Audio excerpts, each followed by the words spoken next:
सम्यक संबुद्धांनी प्रत्येक व्यक्तीचे कर्म हे वेगळे वेगळे आहेत असं सांगितलेलं आहे. त्यामुळे सगळे लोक वेगळे वेगळे आहेत.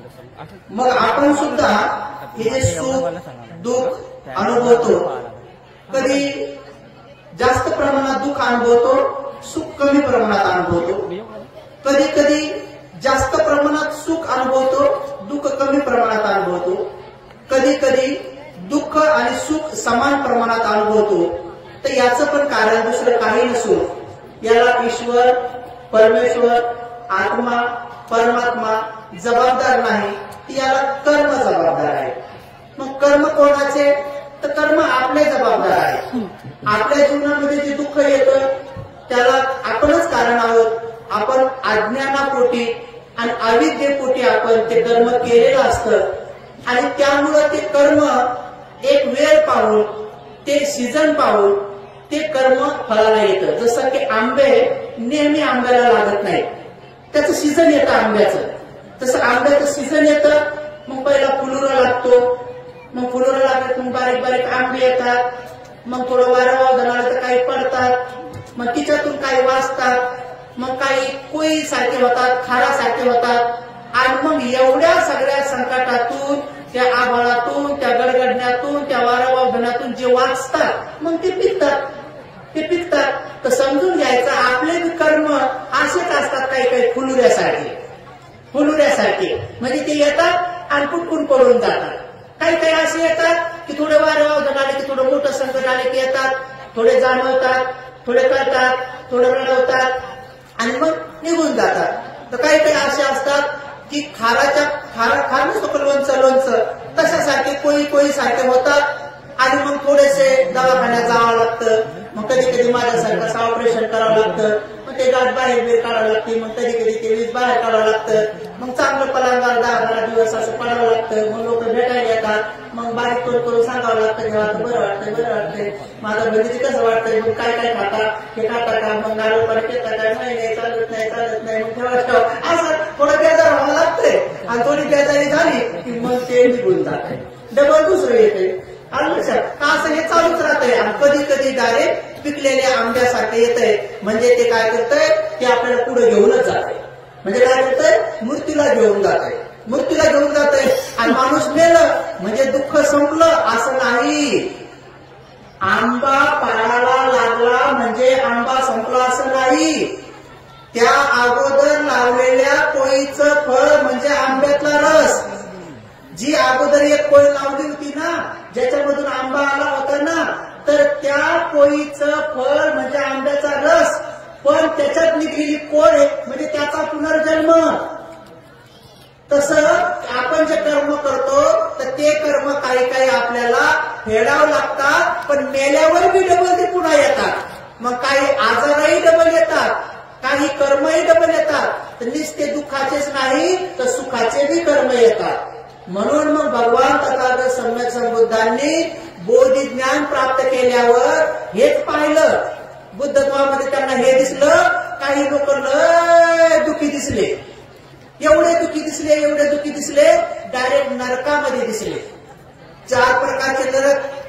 पिंपळाच्या झाडाखाली, ज्यांना आपण आता बोधी वृक्ष म्हणतो, तर भगवान बुद्धांनी सम्यक संबुद्धत्व प्राप्त केलं. तर त्या पिंपळाच्या झाडाखाली डोळे लावल्यानंतर भगवंताला 4 ठिकाणी असे सत्व दिसले जे लय दुःखी होते.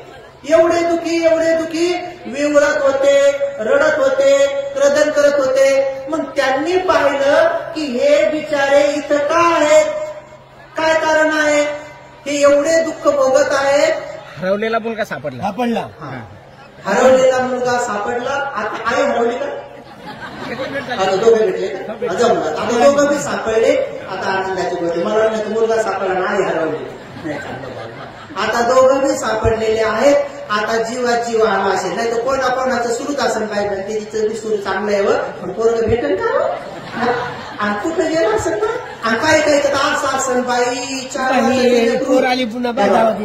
आता काही बघायला आणले ते.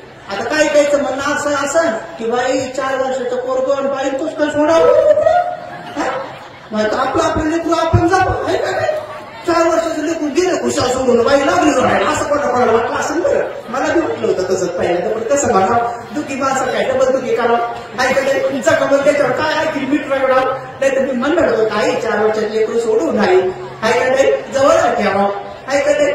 ते लेकरू चिक पळतंय त्याच्याकडे टुकू टुकू पाहावा माहिती. फक्त लेकरू कोणतं ऐकतंय जे पोटात आहे तेवढंच ऐकते, जे पोटात येणं तेच ऐकते. पोटातल्या लेकराला आपण संस्कार टाकत नाही.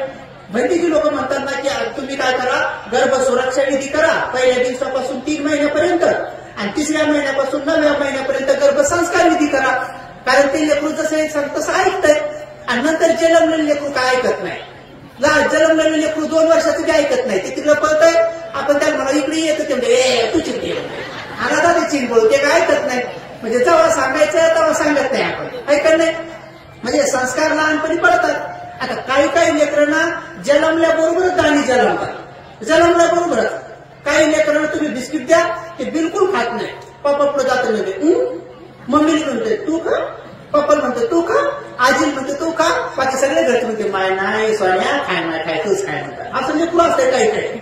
त्याला बिस्किटचा पुडा दिला तर बाहेर बी जाते, सगळ्या मित्राला वाटून येते, लहान पोराला तू खा सगळ्याला वाटून येते. आता असं दाणी पोरगं जन्मलं आणि बिस्किटचा पुडा वाटून आलं तर त्याच्या मायनं घरी आल्यावर 2 बिस्किटचे पुढे घेऊन द्यावं का नाही की बाई माझं पोरगं दाणी जन्मलंय. पण आपल्या बायात असं नाही करत. पोरगं जर बिस्किटचा पुडा वाटून आलं तर घरात त्याला कुचकू आणतात चांगलं. गदाड्या म्हणते पूर्ण बिस्किटचा पुडा वाटून आला, आता त्याला कुचकू हल्ल्यावरती म्हणते काऊन हल्लं बाबा. मग त्याच्या ध्यानात येते की गेलं किंवा हाणतात, गेलं की हाणतात, मग ते पुढे देणंच बंद करते. मग चांगलं लग्न होतंय, मग त्याचा पगार येतोय, मग पगार आल्यावरती देतच नाही माय बाबा. आता जेव्हा देत होतं तेव्हा कुचकू हाणलं.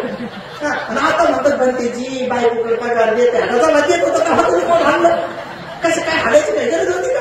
म्हणजे आपल्या ते लक्षात येत नाही की हे संस्कार, हे कर्म, हे कोण बनवतंय.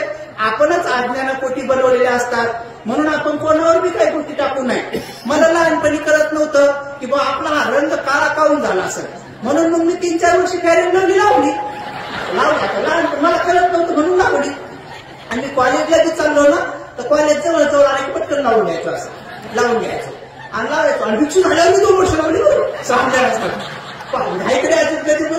आता गोरं होण्याची विधी माहित नव्हती. नंतर माहित झालं की ध्यान केल्यावर माणूस गोरं होतंय आणि मनातून गोरं असलं की मग लय चांगलंच होऊन जातंय. नंतर आहे का नाही.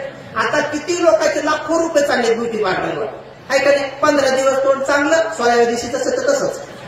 16व्या दिवशी कोणते म्हणते काय झालं असं काऊन झालं, नंतर कोणीतरी त्याच्या लक्षात येते काऊन झालं म्हणून लगेच नवऱ्या म्हणतात उद्या मला ब्युटी पार्लरला जायचं. कारण काय करा आता किती खर्च चाललाय. भगवान बुद्धाच्या काळात राणीचं गोदामचे गोदाम आणि एक मोठं महाल भरला होता. कशानं, पूर्णचे पूर्ण सौंदर्याने, पूर्ण सौंदर्याचे सगळे साहित्य, सौंदर्याचे मेकअपचे, त्या काळातले राणीला आंघोळ करण्याचे नाना प्रकारचे वेगवेगळे प्रकारचे पाणी, नाना प्रकारचे सुगंधी द्रव्य, आंघोळी घालायला दास्या नोकरांनी. आणि राजाच्या लक्षात आलं अरे गड्या हे राणीला तर असं नाही कळणार.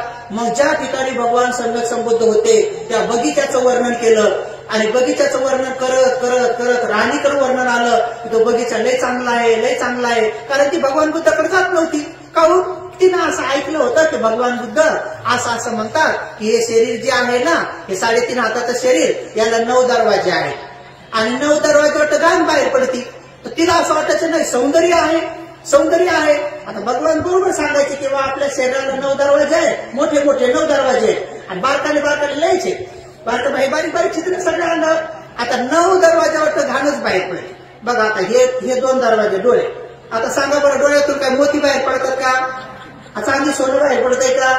आता कोणाच्या तरी डोळ्यातून असं बसकन गुलाबजामुच पडले. असं काय झालं का कधी पाहिलं तुम्ही. कोणीतरी असं बसलं काय म्हणून आता मला काय आईस्क्रीमच खायची तर दिली आईस्क्रीम. असं काय डोळ्यातून आईस्क्रीम पडत नाही, गुलाबजामुन पडत नाही, रसगुल्ले नाही पडत. डोळ्यातून काय पडतंय, चिपड गोम आहे का नाही, असं आहे का नाही. असे डोळ्यात तिथे लहान लेकराचे आता आमच्या लहानपणी असे चिपडायचे की दिवसा दिसत नव्हतं. सकाळी उठल्याबरोबर लय चिपडायचे. कोणाकोणाची फेतकीच असतात. असं काढले की बस. आता सांगा या 2 डोळ्यातून 2 दरवाज्यातून घाणच भरती बाहेर. लगेच त्याच्याच खाली हे 2 दरवाजे नाकाच्या नाकपुड्या. बघा बरं नाकपुड्यातून काय श्रीखंड पडते का. कधी पाहिलं का तुम्ही की बाई नाकातून श्रीखंडच वाढला असं काढून घ्या बरं खावडा. आणि नाकातून काय बाहेर पडतंय, नाकातून शेंगुडच बाहेर पडतोय, वाळला तर मेकुड बाहेर पडतोय. कोणाचा हिरवा, कोणाचा पिवळा, कोणाचा ढवळा आहे का नाही. आणि तर कोणाला सर्दी झाली तर मग धावच लागती. पीठ मारता इथं पड तिथं पड बघण्यात पड आहे का नाही. आणि मग जेवायला बसत म्हणजे माय मला भूकच नाही त्याला माहिती की आज डोळे पडले मुलीला सासऱ्याला सासून खाऊ घालतात माय बापन मध्ये थांब म्हणणं थोडे त्याला माहित असते की आपला आज काय पडले मुलीच्या ऐकडे वाटतच पडते कधी कधी कोण असते. आता काय सांगावं आता हे 2 दरवाजे तेच देतात ना कारण आहे काय जे आहे ते बाहेर येईल मग ह्या 2 दरवाजा वाटत ते बाहेर पडते. आता त्याच्या खाली आणखी आलं की हे एक मोठा दरवाजा तोंड. आता सांगा तोंडातून कधीतरी कोणाच्या आजपर्यंत तुम्ही असं ऐकलं का की 500 बंडलच पडलं हा असं बोललं की टणकल पडले किंवा सुट्टेच पडले अशा इकडे खडखड खडखड नोटाच पडल्या हा किंवा कोणाच्या अशा साड्या बिड्या काही पडले का तोंडातून नाही. तोंडातून काय बाहेर पडतंय थुंक लाल बेडके ऐकलं हेच बाहेर पडतंय. आता कोणी सकाळी पाहिलं तुम्ही सकाळी कुठं जा सगळे लोक तोंडातून काय टाकतात बाहेर बेडकेत टाकतात असं दात घासतात कोणी तर अर्धा घंटा घासते अरे बापरे मला अर्धा घंटा ध्यान केलं असतं तर बरं झालं असतं. आता पूर्वी पोरं उठले की सगळ्या लाळा इकडूनच येत होत्या अशा लाळा इकडून आता लाळा बी कमी झाल्यात कारण की ते काय खाऊ लागले पुड्या खाऊ लागले. पुड्या खाऊ जी लाळ कामाची आहे जिबीच्या खाली 1 लाख ग्रंथी आहे लाळ चांगली आहे जेवण्याबरोबर पाण्याबरोबर पोटात गेली पाहिजे पचन चांगलं होतंय. पण आता पुड्या खाऊ इकडे थुकू लागले थुकल्यानंतर मग कॅन्सर होतोय. आता आम्ही नेहमी सांगतो बाबा पुड्या खाऊ नका पण चांगले बना. पण कशाचं माय खाती पुड्या आणि बाप पेतोय बिड्या. आता माय खाती पुड्या आणि बाप पेतोय बिड्या मग त्याच्या पोटी जन्मतात 2-3 सांगकडे असे सांगून काय कामाचे ते जर आपल्या कामाचे रे दुसऱ्याच्या कामाचे रे देवीदा वगैरे आवडत कारण का माय पाहिली इल्लू गुल्लू आणि बाप पाहिला कुल्लू गुल्लू. माय पाहिली इल्लू गुल्लू आता पुढे खाऊ माय की सोडणारी इल्लू गुल्लू सोडणारी ना माय पाहिली इल्लू गुल्लू आणि बाप पाहिला कुल्लू गुल्लू मग त्याच्या पोटी जन्मतात 2-4 वाढण्याची पिल्लू. आता काय घडलं ते आता काही कामाचं इच्छा म्हणून बाबासाहेब म्हणाले होते की माणसाने गर्भाशयातच धर्मसंस्कार टाकावे. म्हणून भगवंतांनी सांगितलं की या सगळ्या गोष्टीचं कारण दुसरं तिसरं काही नाही कोणी नाही आपले कर्म आहे. मग आता कर्म जर जबाबदार आहे सगळ्या गोष्टीला तर मग आपण एक गोष्ट कल्याण मित्र कोण्यातरी भंतेजींना बनवलं पाहिजे आणि कोणतरी भंतेजी कल्याण मित्र सहज बनतात.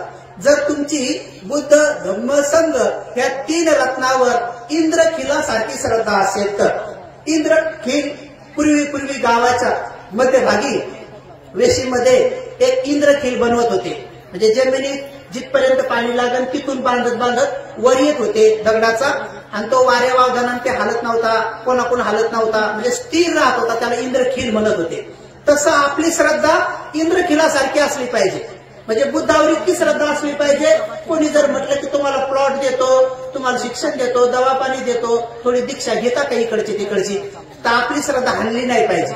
कोणी जर म्हणलं की आता तुम्ही बिमार पडले तर ह्या बाबाला त्या बाबाला थोडंसं जाता का वाऱ्या करायला थोडंसं लिंब घेऊन तर आपली श्रद्धा हल्ली नाही पाहिजे. म्हणजे असं थोड्या लोभानं म्हणा भीतीपोटी म्हणा येऊन काय येईल मरूनच येईल ना माणसाला. शेवटी अंतिम काय आहे अक्षरशः खरं जर पाहिलं तर कोणीच माणूस कोणालाच भेट नाही. तुम्हाला असं वाटलं का की आपण वाघाला भेटतो म्हणून तुम्हाला असं वाटलं का मगरीला भेटतो म्हणून आपण सापाला नाही कोणीच सापाला वाघाला मगरीला कशालाच कोणी भेट नाही सगळे मरणाला भेटतात. मी एका माणसाला म्हटलं का तुम्ही वाघाला भेटा का म्हणे हो आम्हाला नाही वाघाला नाही भेट म्हणे भेटतो बाबा वाघाला भेटतो म्हणलं का वाघ येतो म्हणे म्हणलं मग नळला धरतो म्हणलं पुढं नळला धरला रक्त देतो पुढं मग माणूस मरतो म्हणून मरायला भेटत नळला धरा गेला नाही भेट वाघा समजा आला नळला धरला गेला काय होते दसलाच नाही निसतात नळला धरला मुका घेतला गेला समजा वाघाला आला मुका घेतला गेला कोण भेट बरं त्याला वाघाने समजा असं हातात गेला आला घ्या आता सेकंड आणि कोण भेट त्याला वाघ नळला धरतो रक्त पितो माणूस मरतय म्हणून लोक भेटतात. साप डसल्यावर माणसं भेट नाही साप डसल्यावर काऊन भेटतात साप डसला की मग ती विष येतंय विष आल्या की नळला काळा पडतो मग डोळ्याला अंधारे येतात मग डोळ्याला अंधारे आले की मग नंतर काही दिसत नाही मग नंतर आपलं पूर्ण ब्लड थांबून जातंय आणि मग अटॅक येतो मग माणूस मरतय. आज शेवटी मरायलाच भेटेल माणूस कशाला भेट नाही. समजा अचानक जर आपण इथं म्हणलं ना असं साप म्हणून चिंग पडतात तिकडे लोक. पण हीच गोष्ट थाई श्रीलंका बर्माच्या लोकांना थोडं कळलं त्यांना तुम्ही जर म्हणलं साप तरी ते असं पाहतात तर म्हणतात ठीक आहे सापाचं काम करण आपण आपलं काम करायचं. जर साप डसून मृत्यू होणार असेल तर पळाल्यावर बी डसनच कधी ना कधी आणि बसल्यावर बी डसन मग मुकत बसून राहायचं. हे एकदा हळूहळू जमलं तर मग जमतंय. आता बघा आम्ही मागाशी इकडे गेलो, आमची शिल्पी होती भंतेजी, मला नेमकं सांगितलं म्हणजे भंतेजी आता 5-6 दिवसापूर्वी मी भगवान बुद्धाच्या मूर्तीला असा कपडा लावता लावता एकटाच होतो म्हणे. नेमका झाडू मारला ठेवला तर तिकडून मोठा वाघ आला म्हणे. आल्याबरोबर म्हणे मी चिवर तोंडावर घेतलं मुखत बसलो म्हणे इथं. मग मला उत्सुकता लागली. मग म्हणलं पुढं काय झालं म्हणे. मी चिवरातून पाहत होतो तो काय करतो म्हणे. तो आला म्हणे आणि जे झाडून मी झाडलं म्हणे त्या झाडूला त्याला चावलं म्हणे. झाडूला असं चावलं माझ्याकडे पाहिलं. मी आतून गुपचूप पाहिलं आणि मग नंतर तिथं पाहिलं पुढे गेला आणि ते पंचाला तो झाडू त्याला असं तोडला आणि गेला म्हणे. म्हणलं मग मी गेलो 4-5 भंतीचे बोलून आणलं म्हणे. मग आम्ही पाहिला म्हणे. तर म्हटलं असं का. तर म्हणे आता 2-4 वाघ असे इथून जाऊ लागलेत म्हणे. मी त्यांना विचारलं कोणाला जोडू लागलेत म्हणलं. कोण काय कोणाला. आता ते शोधत असतील कोणाला तरी, आता माहित नाही. आता आपण मधात बसलो ऐकत नाही तर ते शोधत असतील कोणाला तरी. तर आता काय माहित कोणाला शोधतात कोणाला नाही. तर मी 2दा जाऊन आलो. म्हणलं बघ बाबा मला शोधत असं तर आलो आता मी इकडं. पण जास्त मी पुढे नाही गेलो बरं कोणाचंच म्हणजे कोणाचंच नाही जायचं नाही. कोणा बिल्डिंगवर जायचं उडी मारायची आणि बघू आपण मरतो का जगतो असं नाही काय. हे तर आत्मज्ञान झालं. म्हणून उपासक उपासिकांनो पूज्य ज्ञानज्योतिजी महाथेरो हे ज्या दिवशी इकडे रावण भंतीच्या संदर्भाला अशी घटना घडली त्या दिवशीच तिकडे म्हणाले होते की जरी तुम्ही काचाच्या घरामध्ये आणि सगळ्या साईडनं शस्त्रधारी किंवा जेल सुरक्षा किंवा कुठलीही सुरक्षा जरी ठेवली असती तरीही कर्म सिद्धांतानुसार रावण भंतीचा मृत्यू वाघिणीनं खाऊनच व्हायचा असता. तर दिल्लीत असो कुठं असो तुम्ही काचाच्या घरात जरी ठेवलं तरी वाघ तिथं आला असताना खाल्लंच असतं. कारण हे कर्म सिद्धांताच्या आधाराने सांगितलं. म्हणून उपासक उपासिकांनो छोट्या मोठ्या गोष्टीने एवढं भयभीत बी व्हायचं नाही आणि एवढं निर्भयपणे बी जगायचं नाही. तर भगवंताने सांगितलं भय पण बाळगायचं. पण कशाचं भय. तर भगवंताने सांगितलं हिरी ओतप्पा. त्या 2 गोष्टीमध्ये हिरी ओतप्पा म्हणजे काय. एक आपल्याला लज्जा असली पाहिजे आणि एक आपल्याला भय असलं पाहिजे. तर लज्जा कशाची असली पाहिजे, लाज कशाची वाटली पाहिजे. आपण म्हणतो ना माय काय बिल्लाची बाई हे. तर कशाबद्दल म्हणतो तिनं आपले पैसे दिले नाही. आपले पैसे दिले नाही म्हणून आपण तिला बिल्लाची म्हणून टाकतो ऐकत नाही. तर कधी समजा एखादी समजा बाईनं आपल्या घरी नेहमी जेवण केलं आणि त्याच्या घरी गेलं तर जेव्हा म्हणलेच नाही आणि चहा केलाच नाही. गेट आल्यावर म्हणे बाई चहा राहिलाच त्याचं काय आता काय तेव्हा आता तुम्ही वाटू लागायला लागल्या आता काय त्याचं. तर आपण कधी बिल्लाजी म्हणून टाकतो. तर भगवान बुद्धांनी तशा लोकांना बिल्लाजी नाही म्हटलेलं आहे. भगवंतांनी काय म्हटलं की जे लोक स्वतः जगण्याची अपेक्षा करतात तरीही दुसऱ्या प्राण्याला मारतात. म्हणजे स्वतः जगलं पाहिजे असं वाटतंय तर त्यांना एवढंही कळत नाही की त्याही प्राण्याला वाटतंय मी पण जगावं. मग जर त्यालाही जगावं वाटतंय तर मग आपण कोणाच्या मृत्यूला कारण ठरू नये. आपण कोणाच्या मृत्यूला कारण ठरू नये. आपण कोणाची हत्या करू नये. स्वतः भाषेमध्ये पानाती पाता वेरमणी शिक्षापदं समाधियान.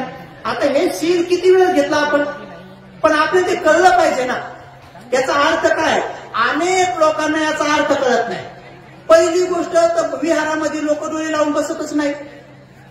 कोणी भंतीजी काय म्हणतात पहिले चला हात जोडा. बघा इथून सांगावं लागतं हात जोडा आणि चला डोळे लावा. पण काही महिला डोळे लावतच नाही. असं मिची उघडत ठेवतात. काय वाटते काय माहित महिलांना. त्यांना वाटतं का गळ्याचं तोडून पावतात भंतीजी का काय काहून लावत नाही माहितच नाही. पण असं लावतच नाही काही महिला डोळे. बरं आता डोळे लावत नाही मग त्याचे डोळे असतात उघडे. भंतीची सुरू असतं इकडे नमो तस्स आणि याचे डोळे उघडे तर दुसरी म्हणतात ये नव बसणार इथं बघ झालं नमो तसं गेले यायचं बाजू. भंतीचीचं सुरू आहे नमो तस्स आणि यायचं चाललंय ये नव बसणार इथं. भंतीचीच चाललंय बुद्धं शरणं गच्छामि आणि त्याचं चाललंय गळ्यातलं केवढ्यात घेतलं माय तो तर पिवळं आहे मग लोकच पडलं पहा आता हाय का काही ताळमेळ. इकडं भंतीचीच चाललंय बुद्धं शरणं गच्छामि आणि त्याचं चाललंय गळ्यातलं केवढ्यात घेतलं.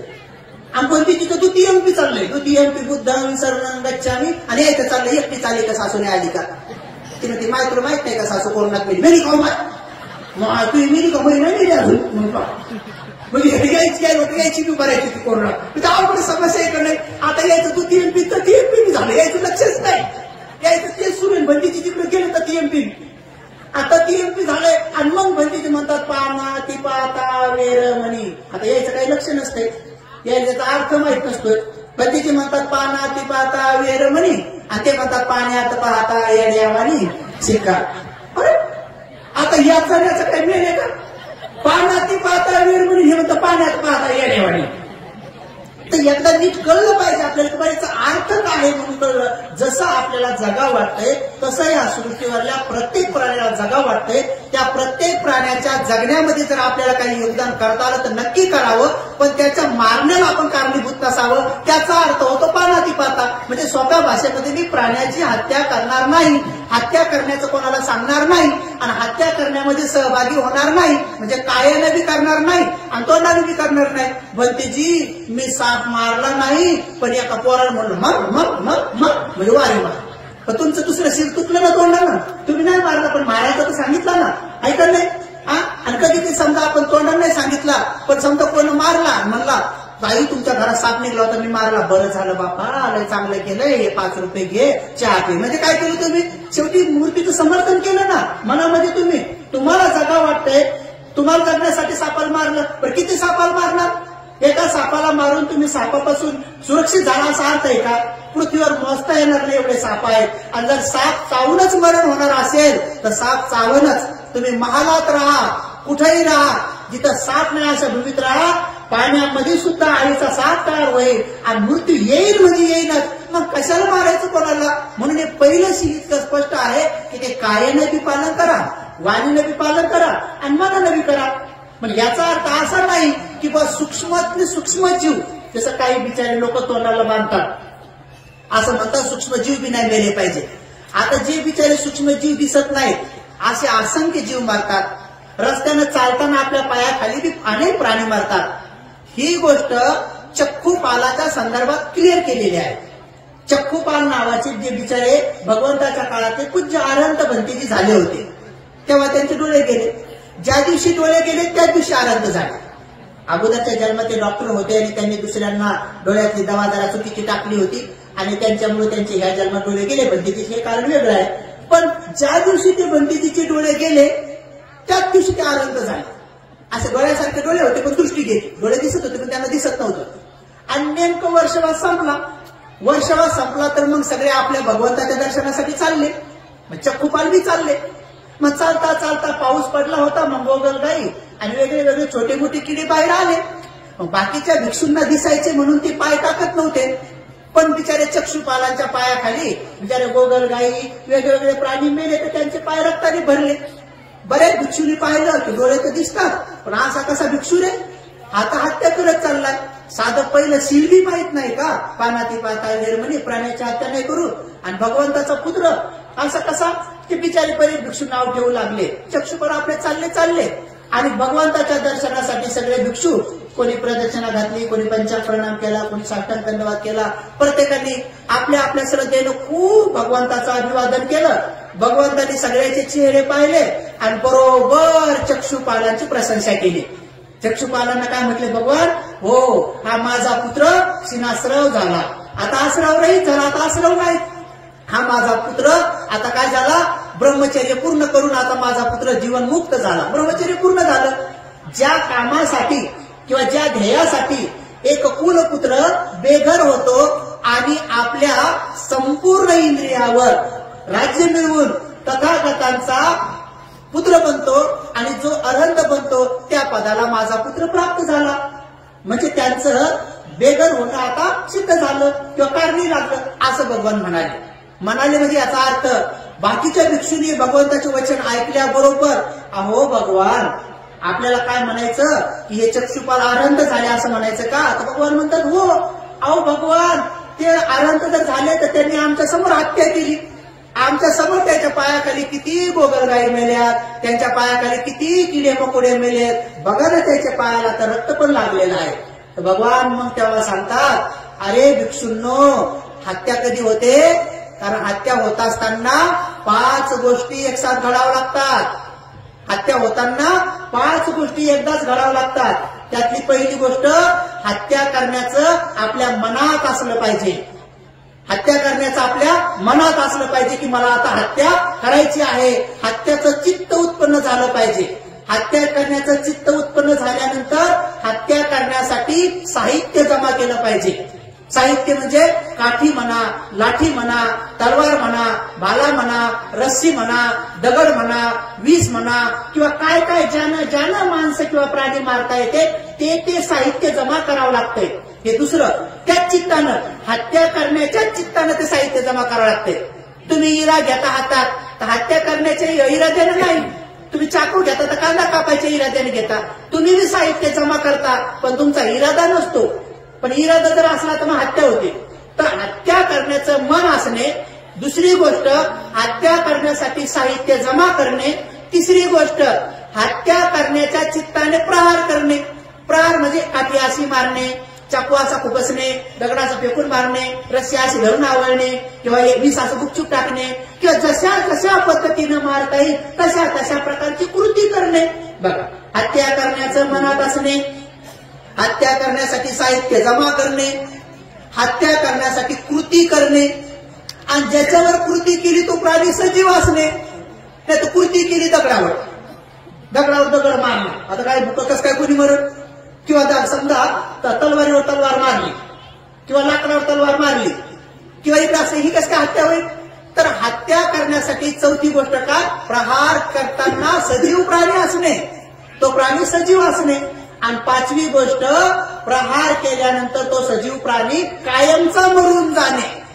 अर्धा मेला तर हाफ मर्डर, पूर्ण मेला कायमचा मरून जाणे.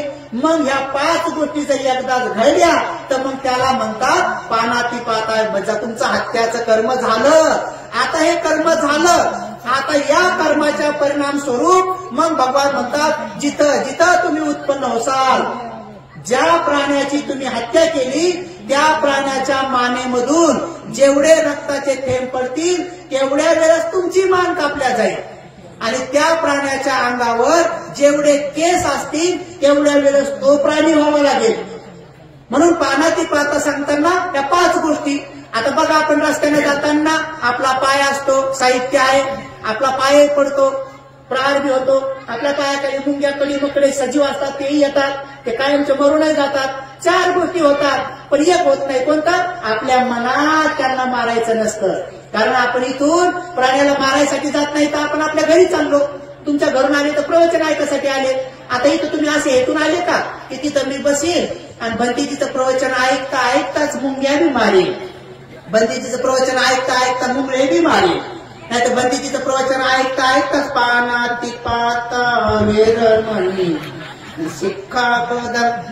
तर मग ते यावरच का मी तोंडा म्हणायचं पानाती पाता हेच काय सुरू आहे. काही लोक तर म्हणता म्हणता असं मच्छर हातावर बसलेले, हातावर मच्छर आणि म्हणणं सुरू आहे पानाती पाता वेरमणी. हे तर तोंडाने म्हणले की प्राण्याची हत्या करणारे हे काय केलं.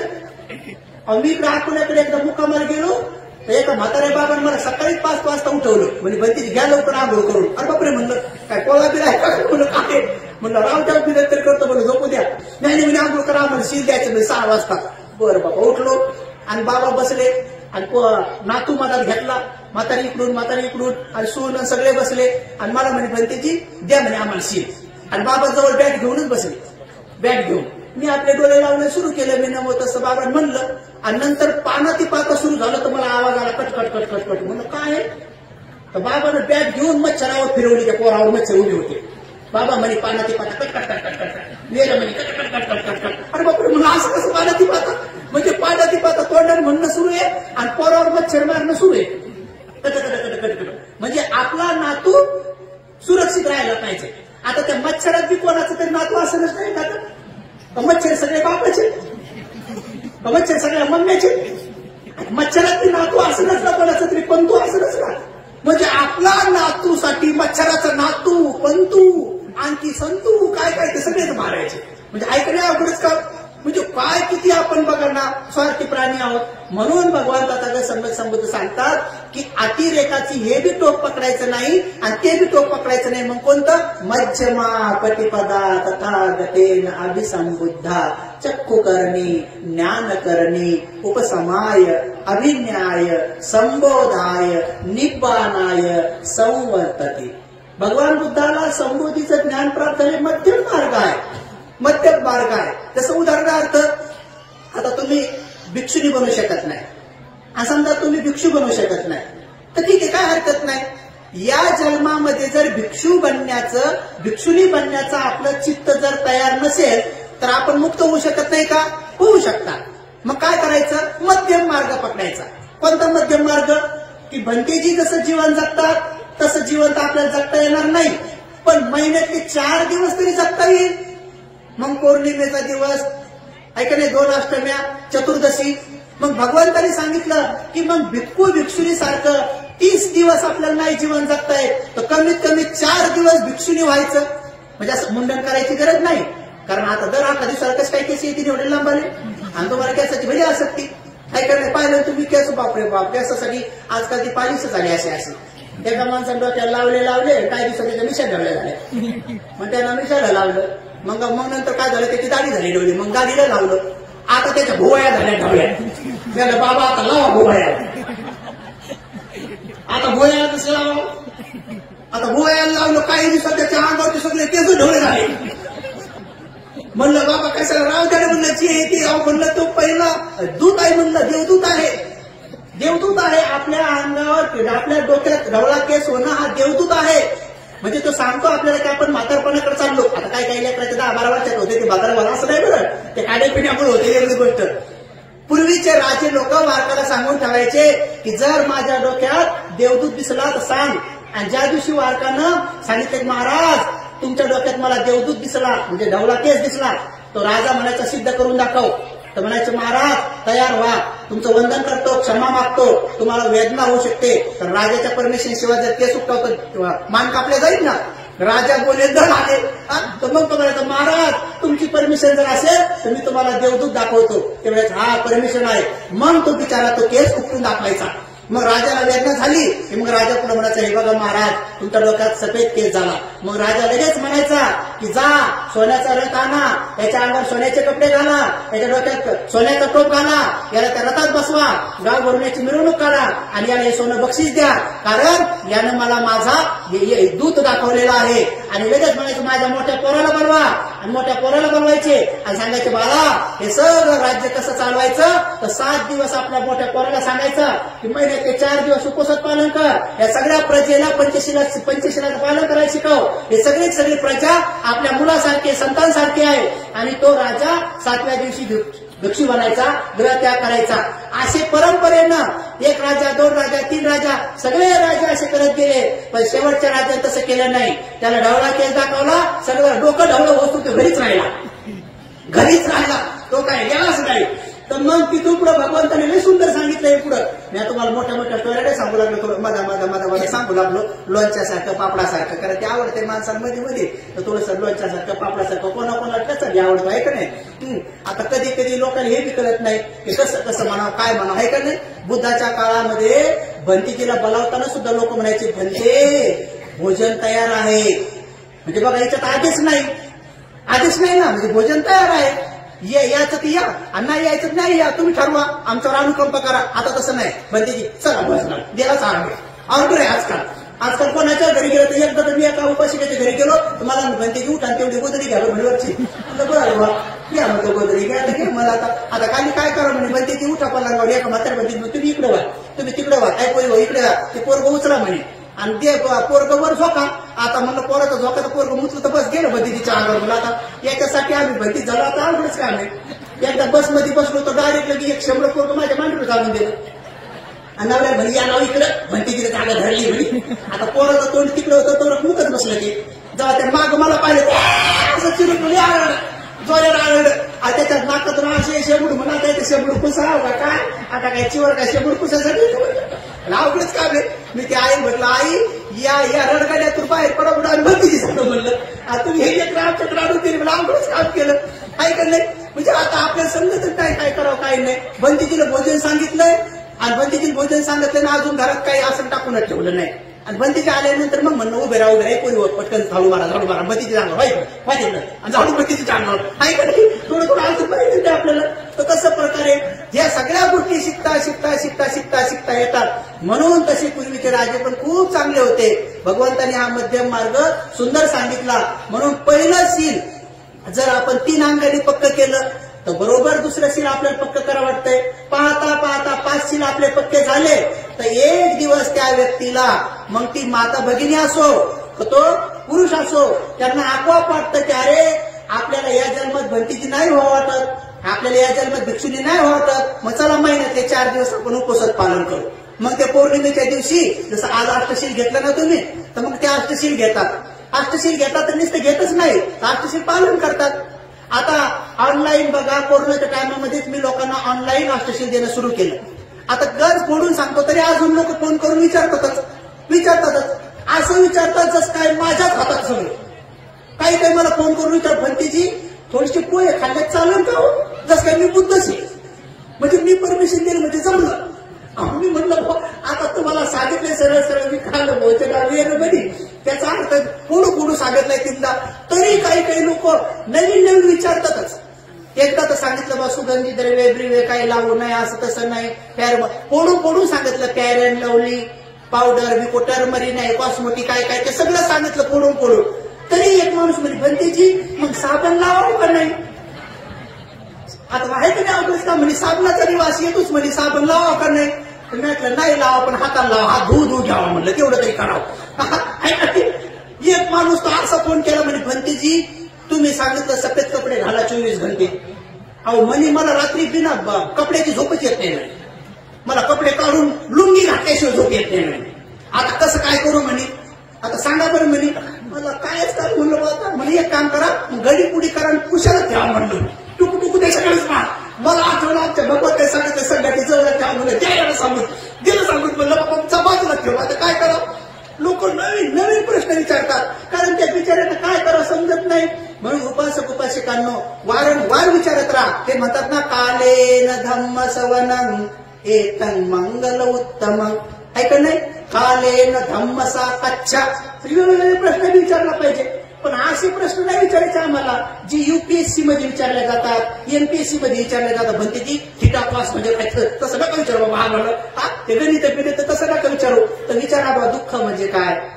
दुःखाचे प्रकार 12 भगवंतांनी कसे सांगितले. जाती पे दुःख, जरा पे दुःख, व्याधी पे दुःख, मरणम पे दुःखम, अपिये ही संपयोगो दुःखो, पिये ही विपयोगो दुःखो, यम पेंशन न लभती तंपी दुःखम, संकितेन पंचुपादान खंदापी दुःख. हे 12 दुःख भगवंतांनी सांगितले बरोबर. जन्म होणं दुःख, म्हातारा होणं दुःख, रोग होणं दुःख, मरून जाणं दुःख, आपली आवडीची व्यक्ती दूर निघून जाणं दुःख, आपल्या न आवडणारी व्यक्ती वस्तू जवळ येणं दुःख, आपल्या मनासारखं न होणं दुःख. हे झाले 7. आणि संक्षिप्त मध्ये पंचुपादान खंदा दुःख. पंचुपादान स्कंद म्हणजे काय, हे अग्नी, वायू, जल, पृथ्वी हे 4 घटकाचं बनलेलं शरीर आणि एक मन. हे पंच उपादान स्कंद. हे 7 आणि 5 12. हे 12च दुःख आहे. आता म्हणता 5चं दुःख कसं आहे. आता बघा, बसल्यानंतर आपण किती वेळा असं बसलो का नाही, कोणी असं बसलंय, कोणी असं बसलंय, कोणी असं बसलंय. काहून, कारण 4 जे घटक आहेत, अग्नी, वायू, जल, पृथ्वी. पृथ्वी धातू आपला जास्त वाढला की मग मांडी दुखती, कमर दुखती. म्हणजे बघा आहे का नाही पृथ्वीचं दुःख. आणि समजा घाम आला तर घामाला का आपण असं करत बसतो की नाही, तर समजून घ्यायचं आहे की नाही, अग्नी धातूचं, पाणी धातूचं दुःख. तर ते काहून दुःख होत आहे. तहान लागली, भूक लागली. हे 4 घटक आपल्या शरीर बनलेलं आहे त्याचं, अग्नी, वायू, जल, पृथ्वी. आणि मनासारखं नाही झालं. समजा प्रवचन खूप चांगलं दिलं, पण आपली कमतरता आहे की आपल्या ते समजण्याजोगं अजून ज्ञान नाही प्राप्त झालं. हे प्रवचन समजण्याजोगं समजा आपल्याला ज्ञान नाही प्राप्त झालं, ते आपली कमतरता आहे. पूज्य भंतीजीने खूप चांगलं सांगितलं, पण आपलं अजून तेवढं ज्ञान नाही, आपलं चित्त तेवढं तयार झालं नाही. मग काय होतं, आपल्या मनातले जे 4 घटक आहेत, संज्ञा, विज्ञान, संकार आणि वेदना. हे 4 घटक जे असतात, ज्याचं मन बनतंय, मन आपल्या भाषेमध्ये त्याला माइंड म्हणतात, मॅटर अँड माइंड. तर त्याला अध्यात्म भाषेमध्ये नाम म्हणतात, याला रूप म्हणतात. तर ते नाम काय करतंय समजलंच नाही, तर ते नाम काय करतंय, या रूपाला सांगतंय की मला काय समजून नाही लागलं, मग ते असं डुकले घेते. लक्षात. मग हे काही लोक काहून झोपले माहिती का, कारण ते कळलं नाही की मग ते मध्ये वापर कळलंच नाही. कळलंच नाही, समजलं. आता आश्रव, क्षीण आश्रव, समजा आश्रव सांगितले किंवा समजा आता भंतीजी मागाशी 37 बौद्धिक पक्ष धर्म सांगितले. आता समजा एखाद्याला नाही कळत, ज्यांना कळत ते असं मस्त टक पाहत होते आणि ते मस्त असं करत होते, ऐकत होते. काहून की कारण त्यांच्या संज्ञानं कळलं की हे काय आहे. हे 37 बौद्धिक पक्ष धर्मामधलं हे सतीपट्टन 4 रीतिपाद हे हे आता हे काय आहे, पंचेंद्रिय आहेत, हे नंतर आता असं काय सप्तबोधांग आहे, अठ्ठांगी कुंभक आहे. हे ज्यांना कळलं तर त्यांचं चित्त तयार होऊन जातंय. म्हणजे संज्ञा विज्ञान बनती, विज्ञान संस्कार बनतात, संस्कार वेदना बनतात आणि चित्तामध्ये कोणत्या वेदना, सुखद वेदना उत्पन्न होतात आणि त्यांचा चेहरा प्रसन्न होतो आणि त्यांना ते समजतंय. आता इकडे काय झालंय, संज्ञा तयार नाही झाली, त्यामुळे विज्ञान बी नाही आणि संस्कार मग कोणते समजलं नाही. ते संस्कार मग डुकली घेतली गेले झोपून ते म्हणते थोडे परत टाकते आणि ते हसवणारे भरतीचे आले मग सांग मग उठव. मग आता काय करायचं, नुसतं हसा सगळं नुसतं हसून बी काय फायदा आहे. मोठं आध्यात्म प्रवचन करायचं नाही. असं मध्ये मध्ये आता मी थोडं मध्ये याच्यासाठी मी थोडंसं सांगतो की जेणेकरून थोडं कळावं. पण बघा इथे एवढे महान ज्ञानी विद्वान भिक्षू लोक आहेत की तुम्ही ते समजण्याजोगं तुमचं समजा. कशामुळे घडतंय सगळं, अठ्ठकलाप. अठ्ठकलाप म्हणजे मनाचे 4 भाग, संज्ञा विज्ञान संस्कार वेदना, हे मनाचे 4 भाग आहेत. शरीराचे अग्नी वायू जल पृथ्वी हे 4, हे 4 आणि 4 8, हे 8 अलग नाहीत. या 8ही मिळून एक इकाई बनते. जसं की रव्याचा दाना, जसं की खसखसीचा दाना, जसं की आता समजण्यासाठी रव्याचा दाना खूप मोठा आहे. तर आपले 8ही गोष्टी एकत्र असलेली एक पेशी अणु रेणू परमाणू. तुमच्या भाषेमध्ये आरएनए डीएनए, तुमच्या भाषेमध्ये लाल पेशा ढवळ्या पेशा. आपण नाही म्हणत का प्लेटलेस, त्याच्या ढवळ्या पेशा कमी झाल्या आता किवी खा नाही तर मग ते पप्पायाचा रस खा. तर त्या पेशाचं बनलेलं शरीर. तर त्या पेशीमध्ये असतात 8 गोष्टी. कोणत्या असतात, नामाच्या असतात 4. नामाच्या म्हणजे मनाच्या म्हणजे माइंडच्या. म्हणजे कोणत्या, संज्ञा म्हणजे ओळखण्याचा प्रयत्न करणे, विज्ञान म्हणजे पक्क ओळखणे, संस्कार म्हणजे प्रतिक्रिया करणे, वेदना म्हणजे अनुभव घेणे. हे डोळे निर्जीव आहेत. त्या डोळ्यामध्ये जोपर्यंत सजीव मनाचा पहिला पार्ट येत नाही तिथून प्रकृती होत नाही. म्हणून आंधळ्या माणसाला दिसत नाही, काळं एक गोरं एक काय आहे. म्हणून आंधळ्या माणसाने उदाहरण दिलेलं, हत्तीवरून हात फिरवल्यानंतर सगळ्या आंधळ्याने सांगितलं होतं हत्ती सुपासारखा आहे, हत्ती दारू सारखा आहे, हत्ती कुठ्यासारखा आहे. काहून की त्यांना इथं संज्ञा तयार झाली नाही, विज्ञान तयार झालं नाही, संस्कार नाही, वेदना नाही. पण आंधळ्या माणसाच्या कानाचं मात्र कान ऐकू येते त्यांना. म्हणून त्यांना शिवीचे शब्द, गाण्याचे शब्द, प्रवचनाचे शब्द त्यांना कळतात. कारण त्यांचं हे इंद्रिय जरी काम करत नसलं तर हे इंद्रिय काम करताय. इंद्रिय किती आहेत, 6. कान नाक डोळे जीभ त्वचा मन. आणि त्या प्रत्येकाचा विषय आहे. डोळ्याचा विषय आहे रूप, कानाचा विषय आहे शब्द, नाकाचा विषय आहे गंध, जिभेचा विषय आहे रस टेस्ट चव, शरीराचा विषय आहे पोटरत्व म्हणजे स्पर्श धक्का असं. त्याच्यानंतर आहे मनाचा विषय आहे धम्म म्हणजे विचार. ते 6 इंद्रिय आपल्या विषयाला काम करतात आणि सगळ्यात बद्दल करतात. आता बघा साप डोळ्याला माहित नाही साप आहे म्हणून, डोळे निर्जीव आहेत. असं अंधारामध्ये जर काही पडेल असलं तर डोळ्यामध्ये आपल्या मनाचा पहिला पार्ट येतो, त्याचं नाव आहे संज्ञा. आणि ती संज्ञा काही वेळातच विज्ञान बनते. जर ती विज्ञान बनली नाही तर तोपर्यंत आपण म्हणतो काय रस्सी आहे का काय, गाडी आहे का काय, सावली आहे का काय. हे असं काऊन बोलतो आपण, कारण अजून डोळ्यात विज्ञान तयार झालं नाही. म्हणून आपण म्हणतो हे काय आहे, ओळखलं जात नाही अजून. आणि लक्षात अजून ओळखलं नाही. पण जसंही डोळ्यामध्ये विज्ञान तयार झालं, संज्ञाचं रूपांतर विज्ञानात होते. विज्ञान नवीन नाही होत. दुधाचं रूपांतर दह्यात होते, दह्याचं लोण्यात होते, लोण्याचं तुपात होते. आणि लक्षात, तर तुपामध्ये दूध दिसत नाही पण दुधाचा तो डेव्हलप प्रकार आहे. तसं हे वेदना या संज्ञाचाच डेव्हलप प्रकार आहे. समजलं तुम्हाला? समजण्यासाठी पुन्हा पडून सांगतो की पुढे असं रस्सी आहे का काडी आहे का सावली आहे का काय आहे हे डोळ्याला कळत नाही. डोळ्यामध्ये मनाचा संज्ञा नावाचा पार्ट येतो आणि तो प्रयत्न करतो आणि लगेच संज्ञाचं रूपांतर विज्ञानात झालं. विज्ञान म्हणतंय की नाही, रस्सी बी नाही, काडी बी नाही, सावली बी नाही, साप आहे. आणि ते विज्ञान आणखी पक्क तयार होते. कोणतं? साप बी साधा नाही, नाग आहे, धामीण आहे, फुफ्फुस आहे, जे काय असेल ते तुम्हाला जेवढे नाव माहित असतात. बरड आहे, अजगर आहे. मग जसं आहे तशी प्रतिक्रिया. सापाची माहिती जर भरपूर असेल मग तो म्हणा धाम म्हणे डसल्यावर काय होत नाही, थोडं चुनचुन होते, बस काम सुचते, मग त्याला एवढं भय उत्पन्न होणार नाही. आणि नाक दिसलं जोरीला डसल्यात माणूस मरतोय, मग घोणस डसल्यात माणूस मरतोय. हे जसं जसं पाहिलं तसं प्रतिक्रिया होती, आहे का नाही. आता समजा वाघाचं नेमकं जन्मलेलं पिल्लू जर तुम्ही पाहिलं तर एवढे भ्यासन का. वाघाचं पिल्लू पाहिलं पिल्लू तर आहे वाघाचं, पण नंतर त्याचा पप्पा आला ऐकलं त्याचा पप्पा नाही तर मम्मी आली, मग आपण म्हणू मम्मी तर नाही बापरे वाघीन ऐकले. पाहिलं तुम्ही पिल्ल्याला पाहून आपली संज्ञा एवढी घाबरत नाही आपण. तर तसं या डोळ्याने पाहिलं तर संज्ञाचं लगेच विज्ञान झालं. आज विज्ञानाने ओळखलं साप आहे. आणि सापाबद्दल कसे संस्कार आहेत आपले? सापाबद्दल अनेक जन्मात आपण भीतीचे संस्कार केलेले आहेत. म्हणून साप पाहिल्याबरोबर आपण म्हणतो म्हणून आरडतो. समजलं का? साप पाहिल्याबरोबर आपण लगेच गुलाबजामुन सारखं खात नाही. साप पाहिल्याबरोबर असं घेतलं आणि गुलाबजामुन खाल्ल्यासारखं खात नाही, घाबरून जातो आपण. का घाबरतो?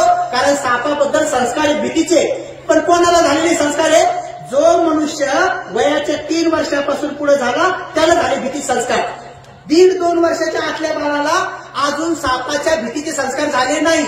म्हणून नाग असा उभा राहिला तर लहान लेकरू सुद्धा ते असं उभं राहते सापापुढं. आणि सापानं असं केलं तर ते असं करते. लहान लेकरू तुम्ही करा बरं सापापुढे असं करा बरं, पाव बरं होते का? कारण आपल्यात भीती आली. भीती येण्याचं बी वय आहे. भीती कोणत्या वयात येते, लज्जा कोणत्या वयात येते. लहान लेकराला किती दिवस भोंगळा ठेवतात काय वाटत नाही. आता काही लोक मुद्दामच भोंगळे राहतात, ती वेगळी गोष्ट आहे. तो विषय आपला वेगळा आहे. एकदा भगवंताच्या काळात आता आठवलं पदात मला बसकन काय आठवतं ते सांगा वाटतंय. पण पुन्हा आठवण करून द्या बरं इकडे यायचं अगोदर. कधी माझी गाडी तिकडे सुटून जाते कधी.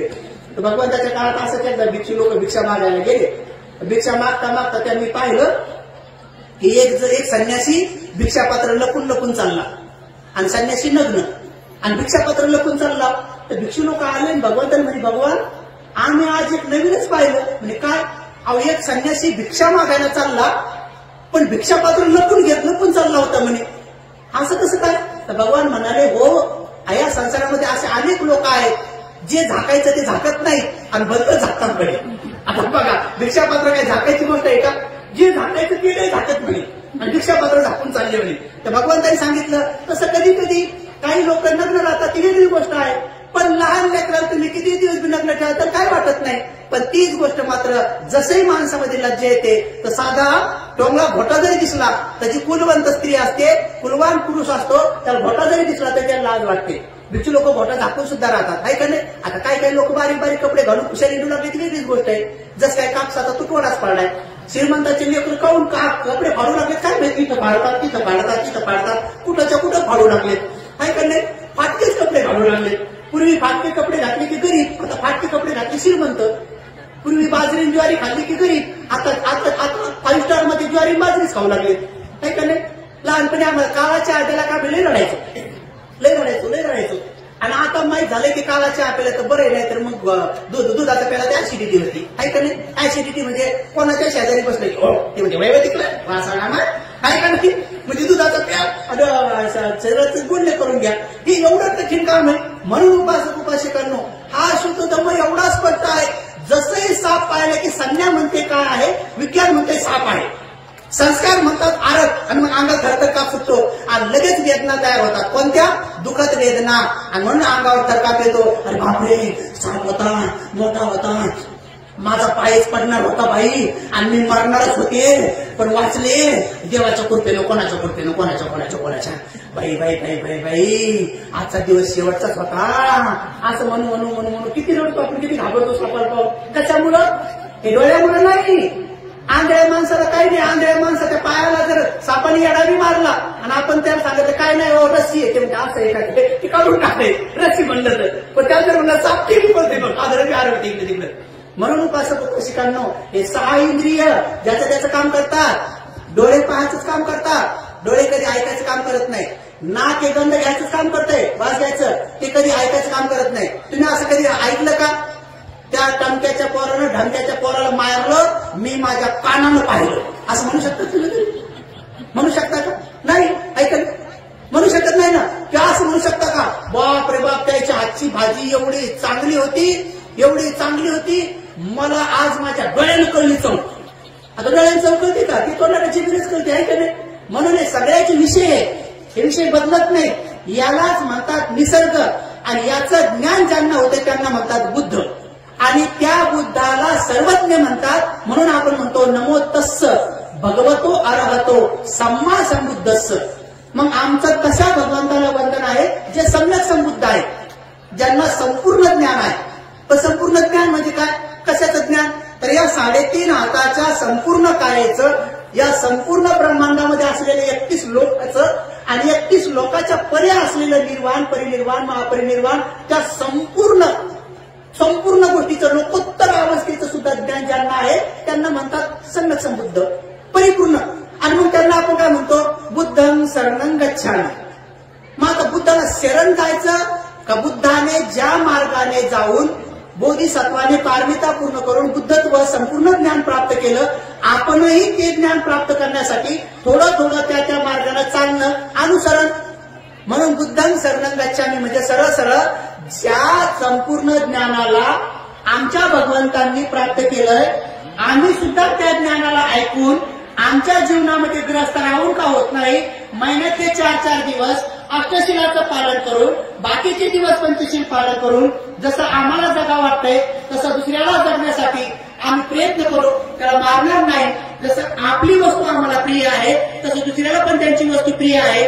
आम्ही कोणाची वस्तू घेणार नाही, हिसकून घेणार नाही, लुबाडून घेणार नाही, फसवून घेणार नाही. चोरी त्याला अभिन्ना दाना वेळे म्हणे म्हणतात. लक्षात, जसं आपल्याला आपलं प्रिय आहे तसं दुसऱ्याला पण त्याचं जीवन प्रिय आहे.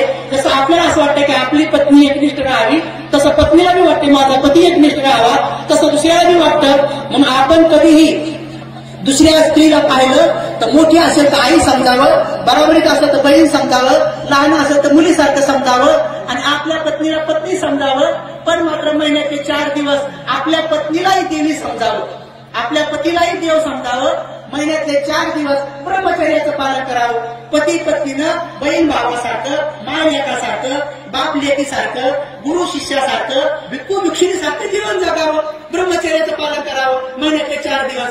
मग भिक्षू भिक्षुणी न होता देखील या जन्मातले 4 दिवसाचं पुण्य आणि बाकी 26 दिवसाचं पंचशिलाचं पुण्य.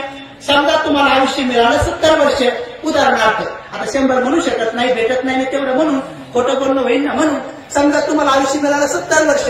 आता विचार करा, 70 वर्ष म्हणजे 365 दिवसाचं 1 वर्ष. आता 70 गुणिले 365 करा बरं. कोणाचं गणित पक्क आहे? मीच करतो बरं, सांगूनच टाकतो मग तुम्हाला, म्हणजे मग तुमच्या लक्षात येईल आणि तुमचा भ्रम बी निघून जाईल की किती दिवस राहिलेत आपल्याकडे म्हणून. आता बघा, 365 गुणिले 70 म्हणजे किती? 25,550. आता बघा, 25,550 याला समजा तुम्ही त्याच्यापैकी भागायचं. समजा एका वर्षामध्ये म्हणजे महिन्यात 4 दिवस येतात. महिन्यात किती? 4 दिवस येतात. तर 12 महिन्यात किती येतील? 12 48. समजा याला भागिलं 48 म्हणजे 48 म्हणजे बघ, आता तुम्ही करून करून किती, जर या क्षणाला, म्हणजे आता तसं तुम्ही तर 7-7 वर्षाच्या नाही, जर कोणी 7 वर्षाचा आहे त्यानं त्या क्षणाला जर पालन करणं सुरू केलं, 70 वर्षापर्यंत केलं, तर त्याला फक्त 532 उपसत करता येतात, त्याच्यापेक्षा जास्त करता येत नाही. एकही उपसत जर त्यानं टाळलं नाही तर. म्हणून या जन्मातलं 532 दिवसाचं अष्टशिलाचं पुण्य आणि बाकी मग 25,000 पैकी तेवढे कट करा, समजा 24,000, बाकी 24,000 दिवसाचं पंचशिलाचं पुण्य. हे तुम्हाला पुढच्या जन्मात भिक्षू भिक्षुणी होण्यासाठी काफी नाही.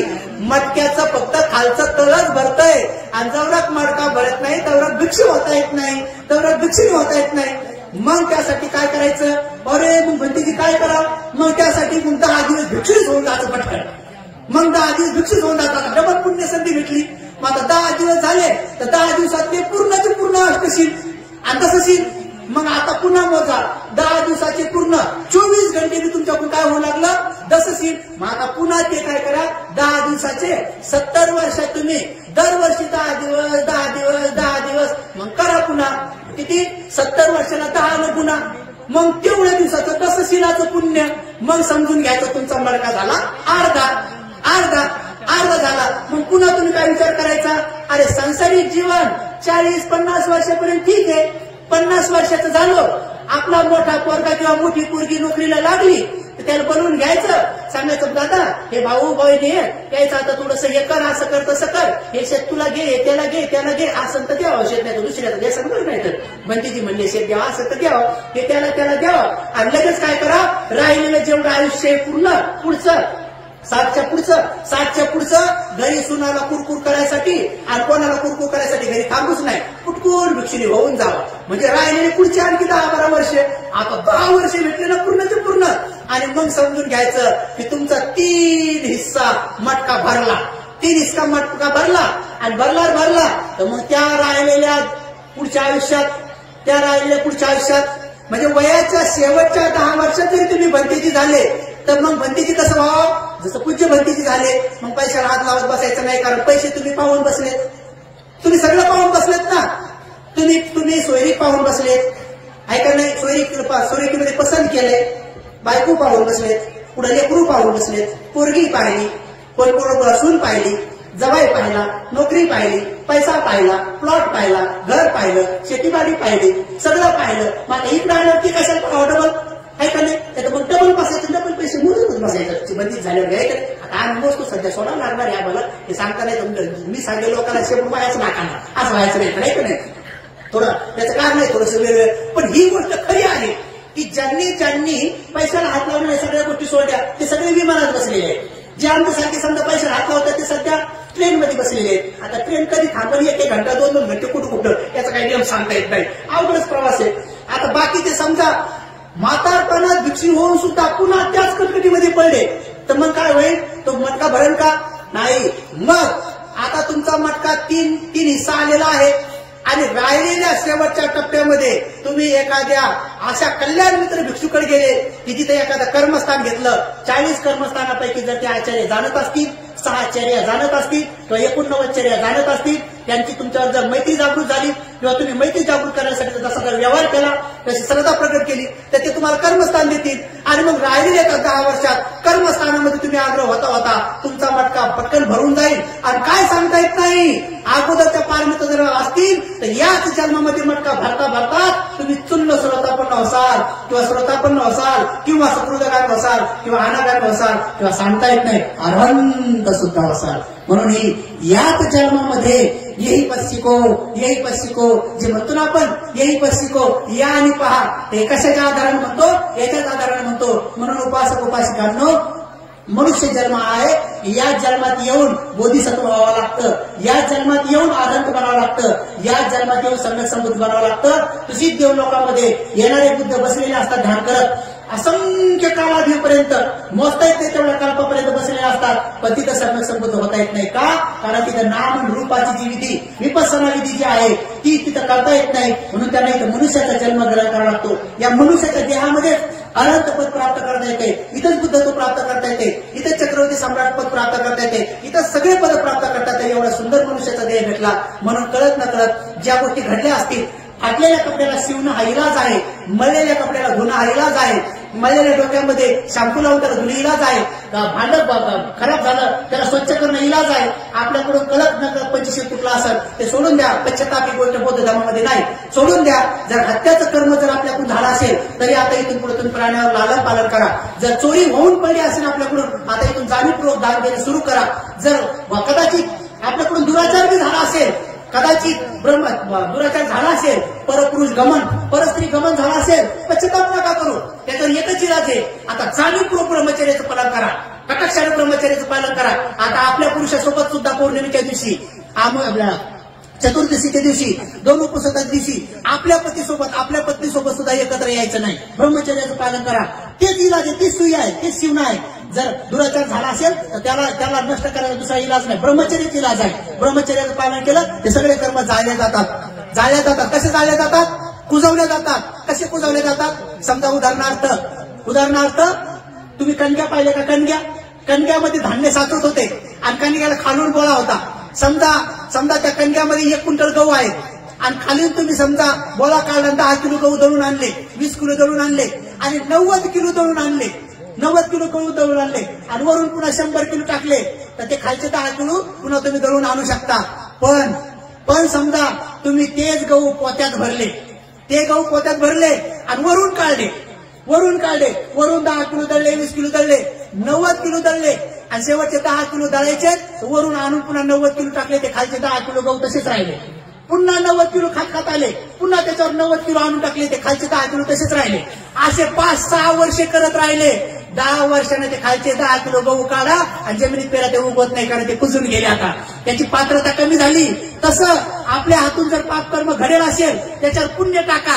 पुण्य टाका पुण्य टाका पुण्य टाका, एवढं पुण्य टाका ब्रह्मचर्याचं एवढं पालन करा एवढं पालन करा की ते खालचं कर्म कुजून गेलं पाहिजे, जळून गेलं पाहिजे, ते वर मुंडकं काढलं नाही पाहिजे. फोडून फोडून सांगितलं, कळलं का नाही? कळलं असं तर त्याला जोऱ्यान मान हलवायचा, असं हातवर तरी करा. काहीतरी मला कळू तर द्या, समजा तुम्हाला कळू लागलेच नाही ऐका नाही. नाही तर आता माझं पहिलंच तर आतडं काढलं इथंच, आता हे दुसरं काय काय माहित काय आत काय काय सुरू माहित नाही ऐका नाही. मी बिमारी पण आता नीटच झालो टाइम होते का, भंतीजीची मैत्री असलेली होतो हात ठेवला तर मी तर नीटच होऊन जातो. आणखी चांगलं काम करायचंय म्हणून माय मावल्यांनो एकमेव इलाज आहे. जशा प्रकारे मळतं भांडे चांगलं दिसत नाही पण ते धुतलं तर कोणाला तिच्यात जेव्हा वाटतंय, तसं आपणच स्वतः आपल्याकडून जर मळतं पंचशील तुटलं असेल तर आपलं आपलंच मन खातंय. पण ज्या दिवशी तुम्ही ठरवलं आणि तुम्ही स्वच्छ धुतलं तर तुमचा तुम्हालाच अभिमान वाटेल आणि आपलं आपल्यालाच गर्व वाटेल आणि आपलं आपल्यावरच प्रेम उत्पन्न होतं आणि आपलं आपल्याला चांगलं वाटतंय. आणि इतकं मस्त वाटतंय रस्त्यात चालताना बी आपला चेहरा हसरा असतोय. कोणी म्हणतो बाई लय खुश आहे, तुम्ही बी खुश व्हा ना, मन तुम्ही बी पालन करा, मग लय चांगलं वाटतंय. मग तोंड भरून आपण कोणाला बी जय भीम म्हणतो. आणि ज्या माणसानं असं पालन नाही केलं मग ते कोणाला बी वस्कून धावते, कोणाला वस्कून धावतंय मग ते जय भीम बी नीट करत नाही. मग घरात तुम्ही पाहिलं ना, मग बाया भांडणं करतात, नवऱ्याने एक शिव दिली तर ते चक्र फिरवतात. मग धम्मचक्र नाही फिरत, मग भाऊचक्र फिरतंय, भाऊचक्र फिरतंय. नवरा काहीतरी म्हणला मग बाई बाप रे बाप, बाई म्हणजे असं म्हणाव का तसं म्हणाव का, बरं म्हणले तर म्हणले पण तिच्या पुढं म्हणाव का, तिच्या पुढं म्हणाव का, त्याच्या पुढे म्हणाव का. मग लोक तर तसेच पाहतील. आणि जे नवऱ्याने एकच शिवी दिली ते ऑफिसमध्ये गेले विसरलंय, पण बाईने 100 वेळेस म्हणून घेतली, म्हणा फिरवली, लय फिरवली. आणि पोरगा आलं म्हणे मम्मी मम्मी जेवायला दे, एका ढुश्यातच पाळलं बापासारखा, एका ढुश्यातच पाळलं, कारण बापावर राग आहे ना अजून, एका ढुश्यात पाळलं. पोरगी म्हणे मम्मी माझा डबा भरायचा, ते या बापाला बोलव त्या बापाला, तिला दिलं ढकलून. नंतर मैत्रीण आली म्हणे जय भीम, जय भीम जय भीम. मग एवढं करून राग होतो बाई, काही जय भीम नीट नाही. म्हणजे असं रागच दिवसभर. हे याला म्हणतात भाऊचक्र. धम्मचक्र नाही फिरत, मग भाऊचक्र फिरतंय. आणि अशा रीतीनं बरं तरी झालं जय भीम फुकटच. जय भीम जर काही इकत असता या रिचार्ज सारखा मोबाईल सारखा तर लोकांनी रिचार्ज बी नसता मारला. आपण म्हणला तर जय भीम आमचा रिचार्ज संपला उद्या घालू, अवघडच काय. बरं तरी झालं ते फुकटच ऐका किती खुशीने घाला. कोणी जय भीम म्हणत आपण 2-3 बारे म्हणा, कोणी म्हणलं जय भीम जय भीम जय भीम जय भीम म्हणा, बरोबर म्हणून. त्यात असं 7-8 वेळेस माझा बेजार कसं कोणाला तर काही काही लहान लहान लेकरं आम्ही चाललो होतो माग पाठीमागून म्हणतात ओ बंदेजी, आपण म्हणा काय वंदा आम्ही, बापरे आम्ही काय म्हणा सुखी व्हा, कळावं कधी म्हणाव काय म्हणा ऐका नाही. काही काही महिला बी अशा असतात. आता आम्ही भिक्षा मागत मागत चाललंय बंदेजी बंदानी बंदेजी बंदानी, आता आम्ही काय म्हणा सुखी व्हा आपणच म्हणाव, अवघडच काय आहे का नाही. कधी म्हणाव काय म्हणाव हे तर कळलं पाहिजे लोकांना, कसं म्हणाव काय म्हणाव ऐका नाही. बघा थायलंडचे तिकडचे भिक्षू लोक जेव्हा रस्त्याने चालतात तर तिकडच्या उपाशी अशा वाकत वाकत वाकत वाकत बाजूला बसतात.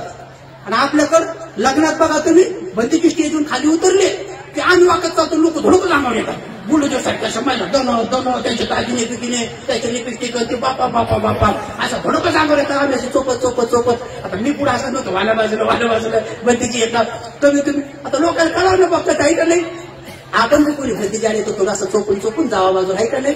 श्रीलंकेमध्ये भंतीजी जर मेन रोडनं चालले तर हायवे रोडच्या गाड्या पण थांबतात, हायवे रोडच्या गाड्या पण थांबतात.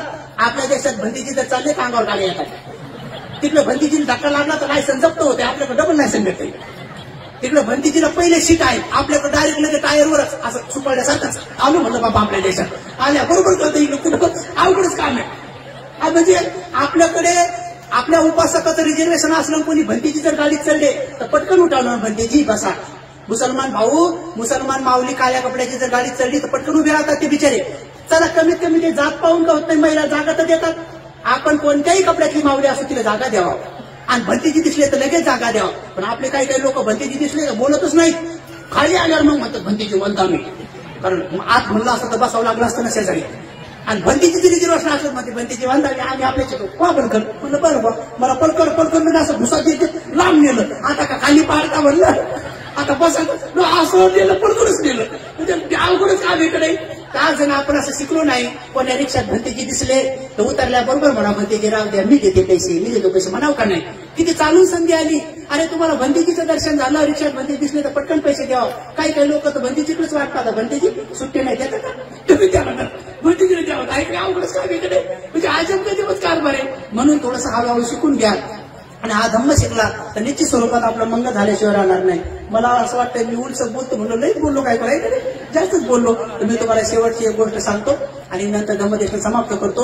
उपासक आणि उपासिकांनो, सगळ्या उपासक उपासिकांना समजावं म्हणूनच मी दरवर्षी एक कॅलेंडर काढतो, ज्ञान सत्यशोधक नावाचं.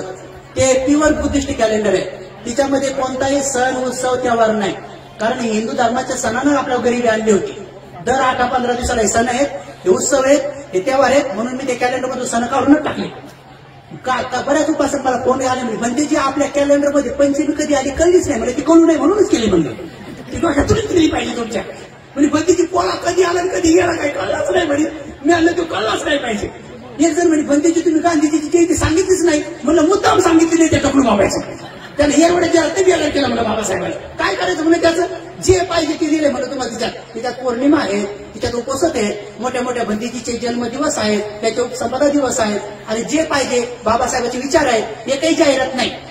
आपले बुद्धिस्ट कॅलेंडर तुम्ही उर्दूचं कॅलेंडर घ्या, उर्दू भाषेतलं कॅलेंडर घ्या, तिच्यामध्ये बुद्ध जयंती बाबासाहेब जयंती नाही सांगितलेली. तुम्ही फारसी कॅलेंडर घ्या, तिच्यामध्ये बाबासाहेबांची बुद्धाची जयंती नाही सांगितली. कबीराचं काय. तुम्ही संस्कृतचं कॅलेंडर घ्या, संस्कृतचं, तिच्यामध्ये बाबासाहेबाच्या किंवा बुद्धाच्या जयंतीला नरक दिवस लिहिलेला आहे. तुम्ही दुसरं कुठलंही कॅलेंडर घ्या, ते बुद्धाच्या धम्माचा प्रचार करणारे कॅलेंडर नाही. पण आपले कॅलेंडर घ्या, आपल्या कॅलेंडरचे नाव जय भीम, मोदी, आमक ढमक टमक, आणि त्या सगळ्यामध्ये दसरा, दिवाळी, नामुकन ढमुकन टमुकन, सगळ्या चतुर्दशान काय काय काय काय सगळं सांगितलेलं आहे. अरे बुद्धिस्ट कॅलेंडरनं फक्त बौद्ध धम्माचा प्रचार करा. तिच्यामध्ये जाहिराती बी भरपूर, टमक्या टपऱ्याचं दुकान, आईस्क्रीमचं दुकान, ब्युटी पार्लरचं दुकान. अरे आपण कशाला प्रचार.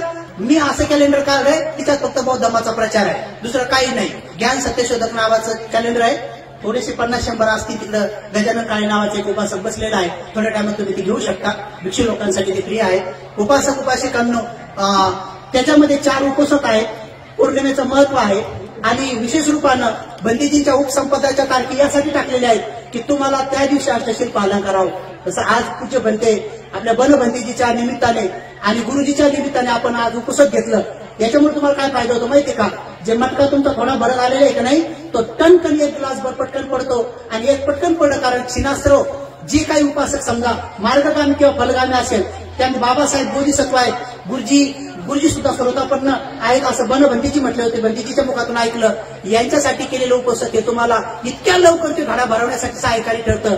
म्हणून उपोषक तिच्यामध्ये मुद्दाम मी दिले की लोकांना उपोषक पालन करता यावे, म्हणून तुम्ही ते घेऊ शकता आणि आपली पुण्य पारमिता करू शकता. शेवटी दान, शील, समाधी हे कर्म आपल्याला पुढे घेऊन जातील. एक शेवटचं उदाहरण सांगतो आणि नंतर प्रवचन समाप्त करतो. एक छोटीशी गोष्ट आहे की काही लोक भले चिकट असतात.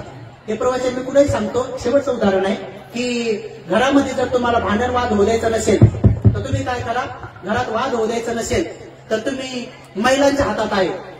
आपल्या घरात सहनशीलता बाळगा.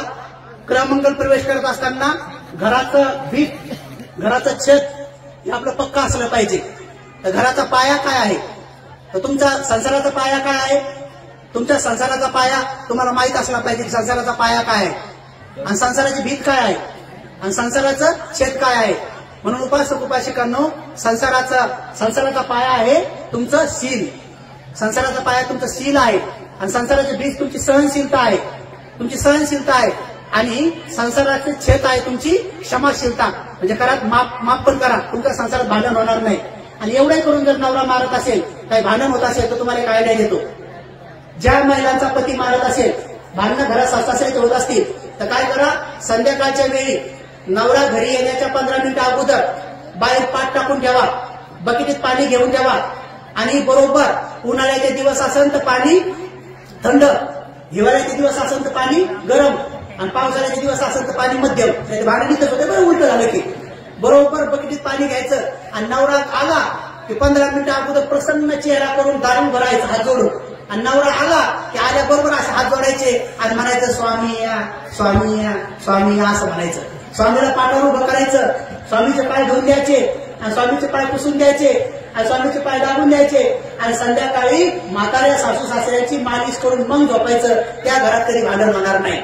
मी असं म्हणल्याबरोबर एका महिलाला पटलं तर ती महिला बाजूला आणि मला म्हणती की तुमचं पटलं म्हणे, पण हे सगळं करायसाठी सासू सासरे नवरा तसा गुणी पाहिजे नाही, तशी गुणी पाहिजे नाही. म्हटलं बा गुणी असो का दुर्गुणी असो, बुद्ध म्हणतात करा मग करा, केलं पाहिजे म्हणले.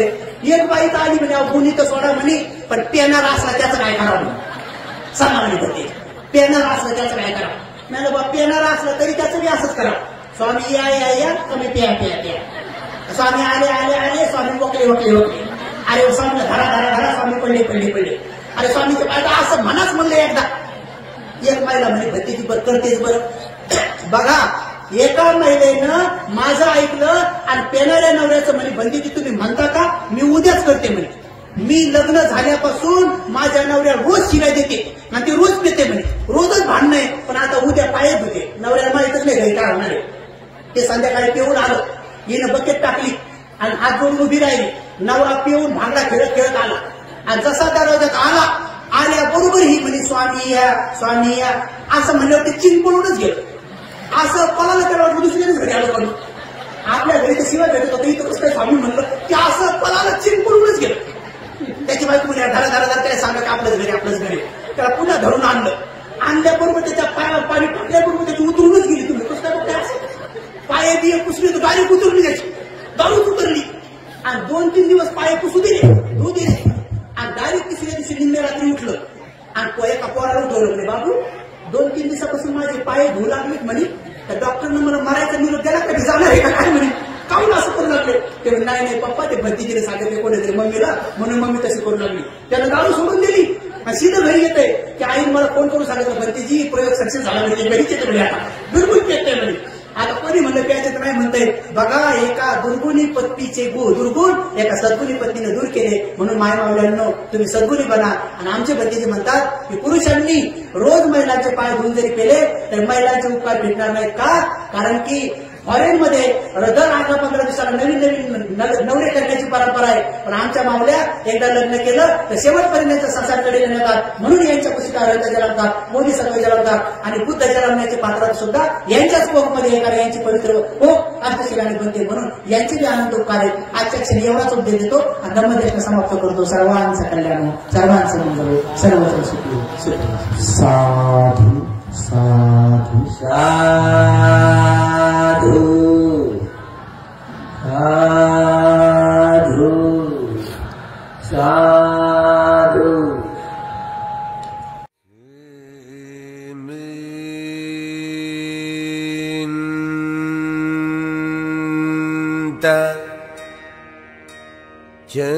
चक्रवाले